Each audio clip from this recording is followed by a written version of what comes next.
Hi guys, this is Klazart bringing another audio commentary, and this is the OSL, OSL 08 quarterfinals matchup. Game 2 between Luxury and Flash. Game 1 was won by Luxury, and he's leading 1-0. So Flash needs to win this game to tie the series. It's a must-win game for Flash. He needs to win this to push it into a best-of-3 encounter. This is being played on Andromeda, a map which some would consider to be more even and more favored towards the Zerg player compared to the previous map which they played on Troy. Flash starting up Terran in yellow at the 1 o'clock position, and Luxury playing Zerg at the 11 o'clock position. It was a complete shock, I think, to the StarCraft community, and especially in the Korean StarCraft community, to see Flash lose on a map like Troy to Luxury. I think at the moment the general consensus is that Flash still is the favorite to win this matchup, and I would certainly stick my neck out and say that I feel Flash is the favorite. And the reasons for that are, first of all, on Troy, Luxury obviously studied Flash's strategy and came up with a specific counter to it that would only work on a map like Troy, where he was able to take down the assimilators and close off the gap to one base. And that's what allowed him to actually have that third gas. And as we know in Terran versus Zerg, if a Zerg can get a third gas without any harass from a Terran player, it becomes very difficult to defeat that Zerg player. At the same time, you saw at places Luxury's micro wasn't, and his mechanics weren't really up to scratch. Excuse me, he had units sitting around doing nothing, and he played a very defensive sort of game. This is more likely to be a more open game, and we'll see. And interestingly, Flash has decided to close off his choke, so he's building a barracks and a supply depot. Luxury's gone for a spawning pool before hatchery, so he's choosing not to expand. I think on a map like Andromeda, you're probably safe expanding to begin with, but Luxury's obviously chosen to go for the spawning pool for safety first, because he anticipates Flash might decide to counter with some cheese of his own. Flash, as we know, is not averse to rushing his opponents and catching them off by surprise, so it clearly looks like he's not looking to do that. Andromeda's also an interesting map because of the way the choke is lined up. It really provides a Terran player the excellent opportunity to turtle, and I wonder if we'll see Flash go for a revenge turtle here, although that's not really his style. Luxury's Overlord scouting southwards is obviously not going to find Flash's base, so now he's sending the drone out to scout as well, something he also did in the previous game. And now Luxury's taking his natural expo after having completed his spawning pool, so he's going to find Flash's base, but I don't think that drone is going to get through, and the drone running straight into the Marine, not able to get by, and Luxury is not going to get a scout off on Flash, but at the very least he's aware, so Flash is going to be able to block his ramp off successfully. Meanwhile, he's gotten his SCV into Luxury's base, and Flash has now built the supply depot, so Flash completely blocking off his ramp from Luxury. Meanwhile, his SCV is scouting inside Luxury's base. Luxury's producing a couple of Zerglings, but he's not going to be able to do too much damage. Even though he's gone for the spawning pool first, he's not going to have any harass, so you have to say that the early advantage would probably be with Flash in this game, because he successfully blocked off his choke. Luxury's got no way in, racks and 2 supply depots, and it's going to give Flash an opportunity to comfortably expand, I would guess. I would guess his next up he'll be building a command center. Yeah, I mean, this is Luxury's big chance. I don't think any Zerg player this season has come closer to beating Flash. Luxury looks like he's actually going to take his min-only expo as well. Flash using the SCV to harass, Luxury trying to chase around with a Zergling.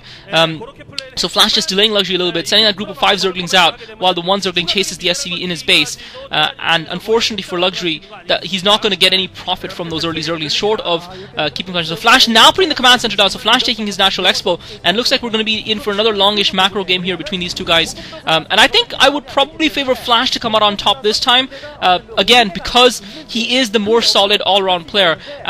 Also, someone commented that I said Luxury wasn't really A-class, even though he has made it to an OSL semifinal before. So I guess, yes, he's made it to an OSL semifinals, but then if you look at, say, someone like GG Play, who's won an OSL finals, he's not in the MSL, and he's not in the OSL this season anymore. So he isn't certainly considered to be one of the best Zerg players. He's certainly not considered to be up there with the likes of Savior and Jaedong, and even though he's won an OSL. So it's not just enough, I think, to win. I think it's the style in which you win. I think it's the players you beat along the way, and how you endear yourself to the fans. And GG Play hasn't, and even Luxury, I don't think, has endeared himself to the fans as much as players like Savior and Jaedong have managed to do, or July Zerg for that matter.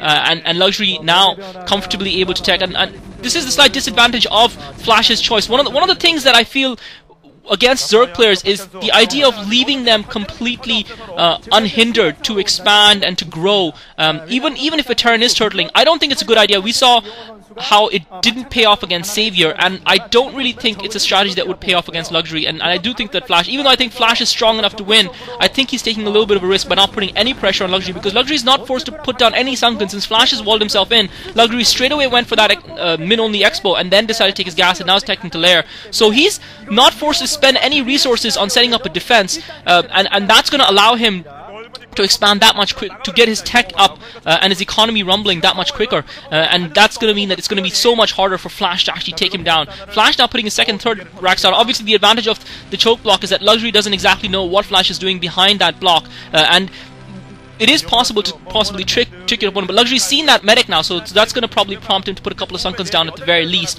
One of the things that we have seen on this map is the necessity of putting a hatchery down further down the choke and extending a line of sunkens to give yourself a defense in depth kind of strategy. Now 2 medics down for Flash. I'm sure Luxury has seen those medics.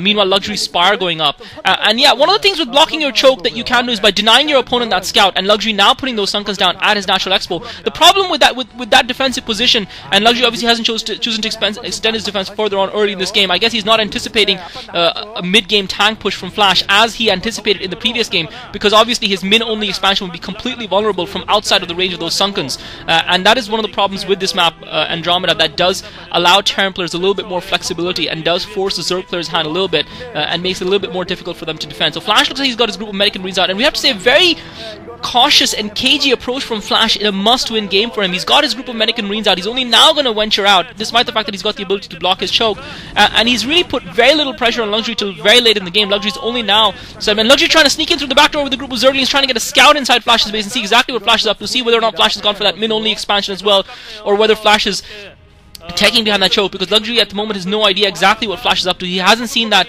command center off Flash's, especially since he sent his overlord southwards to scout initially. So Luxury just trying to keep Flash a little bit at bay. Flash really not playing very much like himself at this point in time. Now Factory going up for Flash, and he really needs to do something to Luxury here, because that Spire is going to be up any second, and even though I know Flash has got his engineering bay up, Luxury is going to be able to force the pace of the game and control the pace of the game much more, and that is one of the key elements in Pro StarCraft. Controlling the pace in the game is absolutely vital, and Luxury now putting the Hydra's down as well, and my guess is he's looking to get that third gas, and he wants to get probably Lurkers to help defend it. Flash now putting massing turrets in anticipation of those Mutalisks from Luxury. It'll be interesting to see whether Luxury decides to forego the Mutalisks, since he's put Flash on defense. He does not. He's got the Mutalisks out.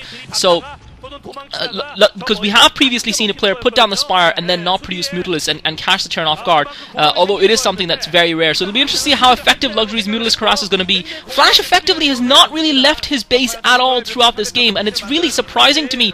It's as if that he's just still stunned and not recovering, and we saw the expression on Flash's face after he lost to Luxury last time around. It was like, is this real? This can't be happening sort of expression.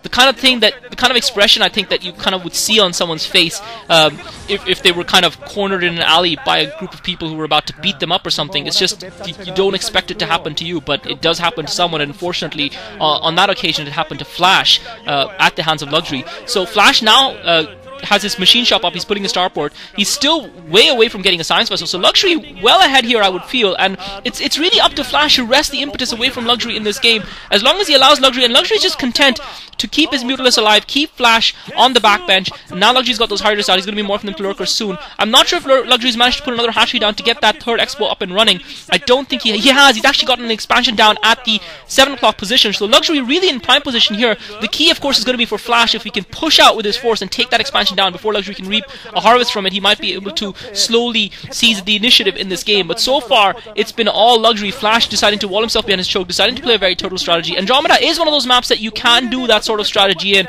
I'm just not sure it's very effective at this level of StarCraft, and Flash now putting on the second engine bay to get his upgrades going better than he already has.